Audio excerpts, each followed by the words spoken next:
आप देख रहे हैं वीओपी न्यूज, जनता को रखे सबसे आगे।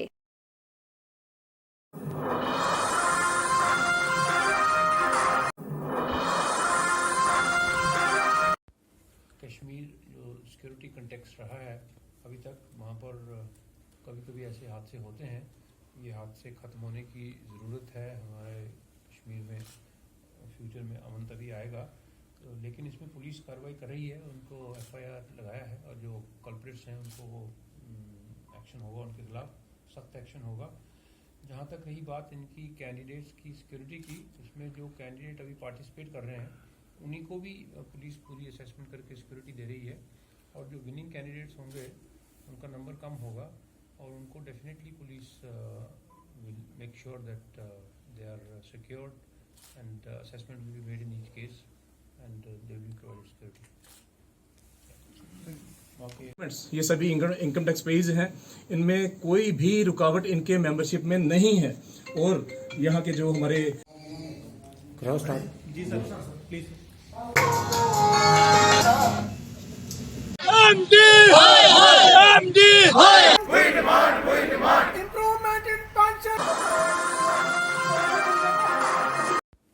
कश्मीर जो सिक्योरिटी कंटेक्स्ट रहा है अभी तक, वहाँ पर कभी कभी ऐसे हादसे होते हैं। ये हादसे ख़त्म होने की ज़रूरत है। हमारे कश्मीर में फ्यूचर में अमन तभी आएगा। तो लेकिन इसमें पुलिस कार्रवाई कर रही है, उनको एफआईआर लगाया है और जो कल्प्रिट्स हैं उनको एक्शन होगा, उनके खिलाफ सख्त एक्शन होगा। जहाँ तक रही बात इनकी कैंडिडेट्स की सिक्योरिटी की, उसमें जो कैंडिडेट अभी पार्टिसिपेट कर रहे हैं उन्हीं को भी पुलिस पूरी असेसमेंट करके सिक्योरिटी दे रही है। और जो विनिंग कैंडिडेट्स होंगे उनका नंबर कम होगा और उनको definitely police will make sure that they are secured and assessment will be made in each case and they will be provided security. Okay. We are here to share with you the preparations for the phase 7. I'll just like to mention that there were total 280 district development constituencies in all the districts of Jammu and Kashmir. Now up to phase 6, elections have already been done in 221 constituencies. That leaves us with 280 minus 221, that makes it 59. Out of those 59, 31 constituencies are going to polls tomorrow, and then 28 DDC constituencies will be going to polls in the last phase 8th. तो कल जो 31 constituencies हैं जिनमें polling होगी, 13 उसमें कश्मीर में है और 18 जम्मू डिवीज़न में है। साथ ही साथ में हल्का पंचायत और पंच कॉन्स्टिट्यूंसी भी जो इन कॉन्स्टिट्यूंसीज में वेकेंट हैं वहाँ पर भी बाई इलेक्शन हो रही है। पोल टाइमिंग 7 बजे से लेकर 2 बजे तक है, जैसे पहले फेजेस में रही है। डीडीसी की 31 कॉन्स्टिट्यूंसीज़ के लिए टोटल 298 कैंडिडेट्स फ्रे में हैं, उसमें से 148 कश्मीर में हैं और 150 जम्मू में है। जो कंटेस्टिंग कैंडिडेट हैं टोटल डीडीसी के 298 है, उसमें 226 मेल हैं, मर्द हैं और 72 महिलाएं हैं। सब मिला के कल 6,87,115 इलेक्टर एलिजिबल होंगे अपना वोट डालने के लिए। इसमें मेल फीमेल का ब्यौरा आपको आंकड़े दे रहे हैं हम। सब मिलके 1852 पोलिंग स्टेशन कल हैं जिसमें पोलिंग होगी। इसमें 1068 कश्मीर में हैं, 784 इन Jammu division.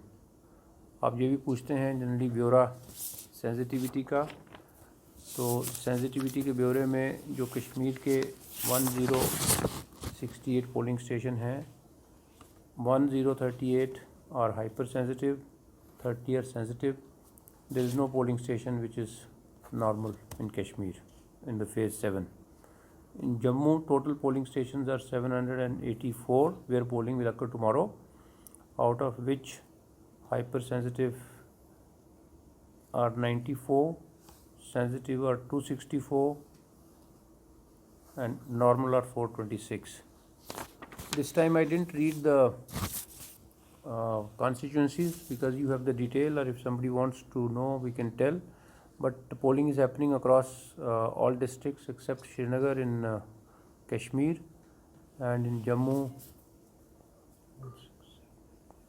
all districts have some constituency.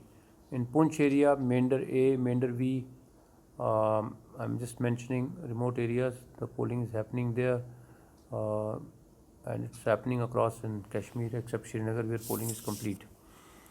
Sarpanch की जो है ब्यौरा, इसमें टोटल 117 कंस्टिट्यूंसीज में पोल होनी थी, उसमें से लेकिन 30 सरपंचज अनअपोज्ड चुन के आगे हैं. कल का जो कंटेस्ट है वो 69 कॉन्स्टिट्यूंसीज में होगा इन कश्मीर एंड जम्मू. उसमें 69 कॉन्स्टिट्यूंसीज के लिए 231 कैंडिडेट्स फ्रेम में हैं, और उसमें मेल भी हैं फीमेल भी हैं, 152 मेल्स एंड 79 फीमेल्स. 5 कॉन्स्टिट्यूंसीज में 1270 थी ये जब फेज़ 7 अनाउंस हुआ शुरू में, उसमें भी जो अनअपोज चुन के आगे हैं वो हैं 416 पंचेस. तो कल का जो कंटेस्ट होगा वो होगा 438 में.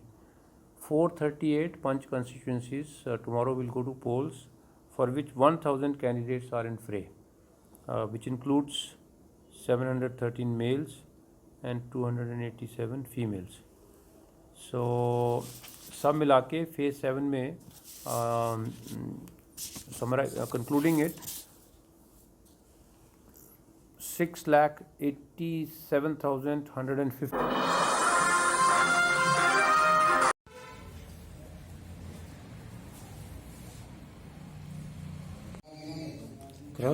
जी सर, प्लीज. जो आज के दिन कैपिटल है जम्मू कश्मीर स्टेट की, वहाँ मैं अपने जम्मू के ऑनरेबल जो बैट्समैन हैं, मीडिया है, उनसे बात कर रहा हूँ. और ये बहुत अजीब व गरीब तमाशा हुआ और हो रहा है जम्मू कश्मीर में कि डीडीसी के चुनाव हो रहे हैं जो कभी हुए नहीं, ना वो हमारे कॉन्स्टिट्यूशन में थे, लेकिन हो रहे हैं. और उन कॉन्स्टिट्यूशन जो डिस्ट्रिक्ट लेवल पे हैं, हर एक डिस्ट्रिक्ट को 14-14 सीटें दे दी हैं. किसी डिस्ट्रिक्ट की आबादी 2 लाख है और किसी की 6 लाख है, किसी की 11 लाख है, लेकिन सभी को 14-14 डीडीसी की सीट दी गई हैं और इलेक्शन लड़ेंगे. और कमाल तो ये है कि उनके साथ जो पंचायतें आई थी, आधी पंचायतें कश्मीर में खाली रह गई थी, इलेक्शन नहीं किए थे, लोग नहीं पार्टिसिपेट किए थे, उनमें भी चुनाव हो रहा है. जो पंचायतों के इलेक्शन हैं वो किसी पार्टी के नहीं, वो फ्री, कोई भी लड़ सकता है, कोई फ्री. और जो डीडीसी इसको कहते हैं इलेक्शन कर रहे हैं, वो उसी के साथ कर रहे हैं, पंचायत के साथ, लेकिन वो पार्टी बेसिस पे हो रहे हैं. और एक और पार्टी खड़ी की है इन्होंने, जिसका नाम क्या रखा हुआ है? अपनी पार्टी रखा है. ये तो कोई सब जानते हैं कि भारतवर्ष ने एक सेंटर ने, मोदी सरकार ने एक पार्टी यहाँ फ्लोट कर दी है जिसका नाम अपनी पार्टी रखा है. और माना जाए तो ये पार्टी मोदी जी की एक अटेम्प्ट है कि जो बीजेपी आरएसएस कश्मीर में एक्सेप्ट नहीं है, या जम्मू कश्मीर में कभी मेजॉरिटी में नहीं आ सकते, एक्सेप्ट नहीं है, आज उसका नाम रख लिया. तो जो सही मायने में जो बी टीम है, बी की ई टीम कहूँगा मैं, बीजेपी की, वो तो अपनी पार्टी थी. और आज कमाल है कि प्रधानमंत्री जी भी इस्तेमाल करते हैं, हिंदुस्तान के होम मिनिस्टर ने ये कह दिया कि कार एक जगह है यहाँ, शेख साहब ने मकान बनाया था, ये पुरानी एक सेंटर है, एक जगह है कश्मीर में, श्रीनगर वैली में, यहाँ डॉक्टर फरूखुल्लाह का मकान है.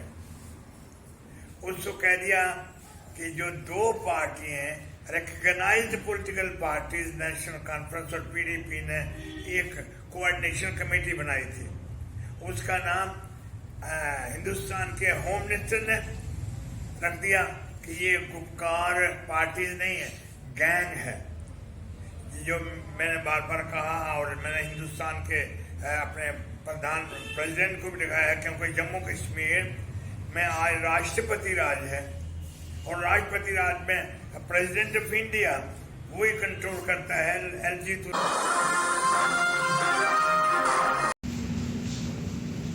आज जो एल्बम अलीज अरविंद कुमार एंड अदर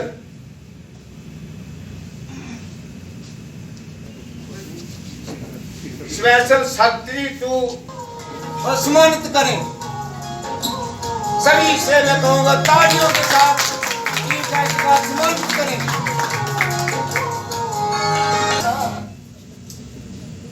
तीन student welfare officer professor secretary doctor नीली सर से प्रेसिडेंट से रिक्वेस्ट करता हूँ चुनरी के साथ माता रानी की चुनरी के साथ सम्मानित करें।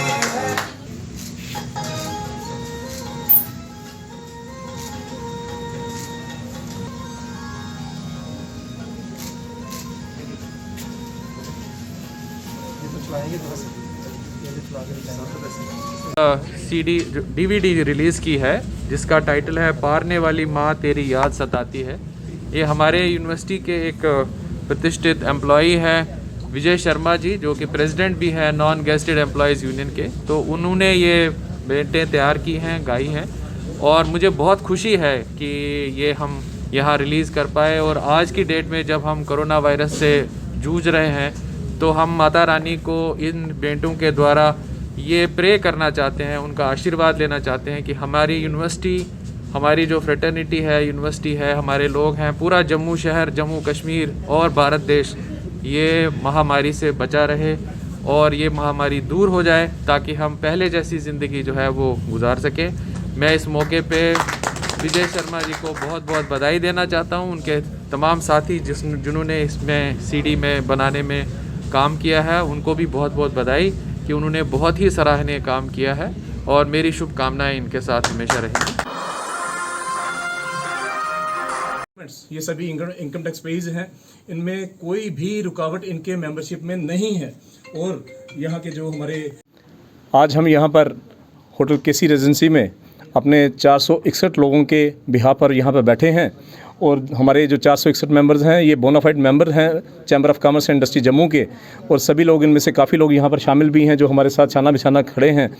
आज हम इन लोगों के साथ कंधे से कंधा मिलाकर यहाँ पर कहने में कोई हमें गुरेज नहीं कि हमने chamber of commerce and industry में एज प्रेसिडेंट इसमें कंटेस्ट करने वाले थे, लेकिन 3-4 दिन की जो डेवलपमेंट हुई, जो हमने प्रेस कॉन्फ्रेंसेस सुनी सभी की और सभी के प्रेस नोट्स देखे, उसमें राम आनंद जी के, दीपक मल्होत्रा जी के, हमारे तरुण आनंद जी के, जितेंद्र जी के, हमने जब सभी को सुना तो हमें वाकई महसूस हुआ कि ये एक गलत प्रक्रिया होने जा रही है। जम्मू के 461 लोगों का, वो भी प्रोफेशनल्स, एडवोकेट्स, हमारे चार्टर्ड अकाउंटेंट्स, अगर इस तरह के लोगों का, डॉक्टर्स का हक छीना जा रहा है, वो भी वोटिंग राइट्स जो एक फंडामेंटल राइट है। हमारे लोकतंत्र में ऐसा कोई भी प्रावधान नहीं है कि यहाँ पर किसी का वोटिंग राइट छीना जाए।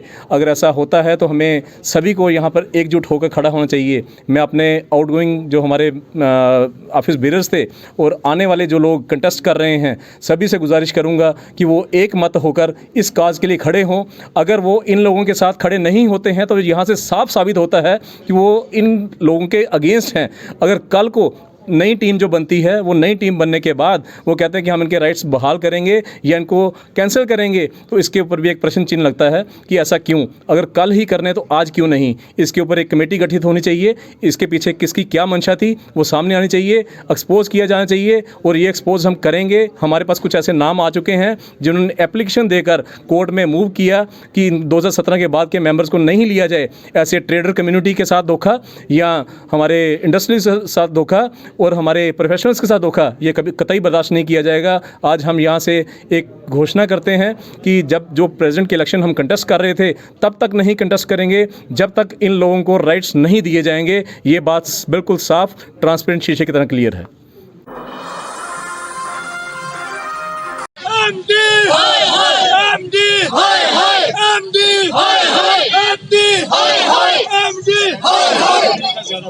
अपना नाम बोला जी।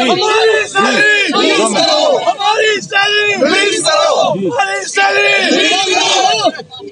ये आज का ये अब इधर आओ मैडम इधर आओ। ये तमाम स्टेट फॉरेस्ट कारपोरेशन के मुलाजिम यहाँ ये प्रोटेस्ट कर रहे हैं इस अंधी और बहरी सरकार के खिलाफ, और हमारे मैनेजिंग डायरेक्टर साहब हैं उनके खिलाफ हमारा ये प्रोटेस्ट है। आज हमारी 5वां महीना भी लगने वाला है और हमें सैलरी नहीं मिली है। अभी 1 महीने की सैलरी इन्होंने डाली जैसे हमें एक भीख दी है। हम लेफ्टिनेंट गवर्नर साहब से, चीफ सेक्रेटरी साहब से ये अपील करना चाहते हैं कि मुलाजमों को मजबूर न किया जाए, मुलाजमों को सड़कों पे न लाया जाए और फौरी तौर पर जो है हमारा जो है सैलरी जो है डिस्पर्स की जानी चाहिए। और हम ये भी अपील करते हैं कि इस वक्त जो हमारा प्रोटेस्ट यहाँ पे चल रहा है, ठंड में है, कोविड के दौरान भी डिस्टेंस मेंटेन करते हुए हम ये protest through out Jammu province में, कश्मीर में भी ये प्रोटेस्ट चल रहा है।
मैं Rakesh Magotra, divisional secretary national federation of insurance field workers of India.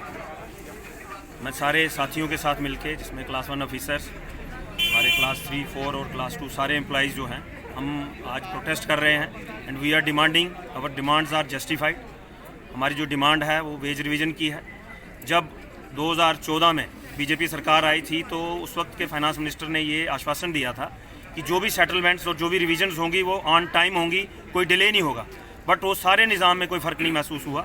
2017 से अगस्त से हमारी पेंडिंग है वेज रिवीजन, अब 2020 भी ख़त्म होने पे आया है। So that demand is still pending. हम चाहते हैं उस पर बातचीत हो। हालांकि इसमें गवर्नमेंट के ऊपर इसका कोई भार नहीं है। जो भी वेज रिवीजन होगा उसका सारा जो फाइनेंशियल जो मीटअप है वो कॉरपोरेशन ने करना है, life insurance corporation of India ने करना है। कभी गवर्नमेंट ने इसमें कंट्रीब्यूट नहीं किया और ना ही उनका दायित्व है। बट ये एक मतलब एक रिवाज है कि उनसे परमिशन लेनी है और उसमें भी डिले होती है। बाकी जो नेशनल पेंशन स्कीम के लिए हम चाहते हैं कि वो स्क्रैप की जाए और पेंशन जो हमारी है वो लिंक की जाए। जैसे जैसे रिवीजन हो वैसे वैसे जो आदमी आज से 20 साल पहले एज ए ईडी रिटायर हुआ था उसकी हो सकता है 22,000 रुपये पेंशन हो, और आज के दौरान आज के इस माहौल में कोई भी आदमी 22,000 से सर्वाइव नहीं कर सकता, क्योंकि जैसे एज बढ़ती है वैसे वैसे आपके खर्चे, दवाइयों के अदर एक्सपेंडिचर जो है वो डिपेंडेंसी का बढ़ता जाता है। सो वी वांट वो भी जो है वो उसकी ऊपर भी बातचीत की जाए और उसको अपडेट इमीडिएटली किया जाए, और हमारी जो वेज रिवीजन है, वेज सेटलमेंट है, वो एट द अर्लीस्ट की जाए without further delay. Otherwise will go for aggressive demonstrations and strikes. Thank you sir. Ward number 9 के अंदर जितने भी विभिन्न जगहों पे जो नाले हैं उनमें वायर मैश, ये जो आपके पीछे दिखाई दे रही है, इसका काम शुरू करवाया हुआ है। ये बिल्कुल सेंट्रियल के ऑपोजिट में हमारे पास नाला पड़ता है, और काफ़ी देर पुरानी लोगों की ये डिमांड थी कि लोग यहाँ से क्रॉस करके अंदर चले जाते हैं, मोहल्ले के अंदर एंटर करते थे। और मुझे लगता है सिक्योरिटी पॉइंट ऑफ व्यू से ये एक अच्छा जेएमसी की तरफ से एक अच्छा मुझे लगता है कि एक पॉइंट है, और काफ़ी देर से हम लोग इसको उठा रहे थे। और मैं सीटीओ साहब का और जेएमसी का शुक्रिया करना चाहता हूँ कि जिन्होंने ये पुरानी एक लॉन्ग डिमांड जो लोगों की थी ये पूरी हुई है। दो तरह से, एक तो सिक्योरिटी पॉइंट ऑफ व्यू से, और दूसरा जो लोग गंद यहाँ से सीधे नीचे फेंक देते थे, जबकि उसको बाहर निकालने का हमारे पास कोई सोर्स नहीं था। लेकिन अब मुझे लगता है कि कहीं ना कहीं इस ग्रीन मैश की वजह से वो जो लोग नीचे गंद फेंकते थे वो कहीं ना कहीं बंद होगा, और वो जो समस्या बार बार हमें देखने को मिलती थी और हमें जेसीबी लगा के, मशीनरी लगा के वो बार बार निकालना पड़ता था, वो कहीं ना कहीं हमें उन चीज़ों से निजात मिलेगी। और डेवलपमेंट के कार्य जो चल रहे हैं वार्ड नंबर 9 के अंदर, उसी के चलते ये भी एक कार्य था जो काफ़ी देर से पेंडिंग पड़ा हुआ था। मैं पुण्य एक बार पूरे Jammu municipal corporation chief transport officer, Jammu municipal commissioner JMC सबका शुक्रिया करना चाहता हूं कि इन्होंने शॉर्ट नोटिस में ये जो काम था इसे पूर्ण रूप से आज यहाँ पे सुचारू करवाया। धन्यवाद।